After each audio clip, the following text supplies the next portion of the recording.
Koreyada oson va tez boyib ketishni xohlaysizmi? Unda shu videoni ko'ring. What?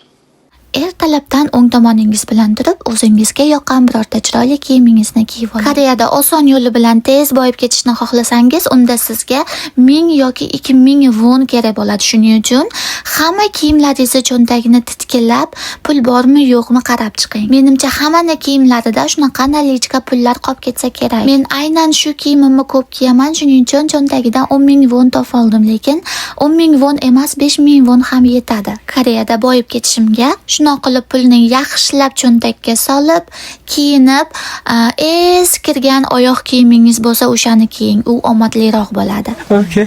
Ko'chaga chiqib, agar iloji bo'lsa, sizni uyingizga uzoqroq joylashgan loto magaziniga boring. Shunday qilib loto olishdan oldin miyangizdagi hamma duolarni, hamma suralarni yoddan aytib chiqing. Undan keyin xayolingizga kelgan hamma sonlarni belgilab, shanbagacha kutsangiz bo'ldi. Omad!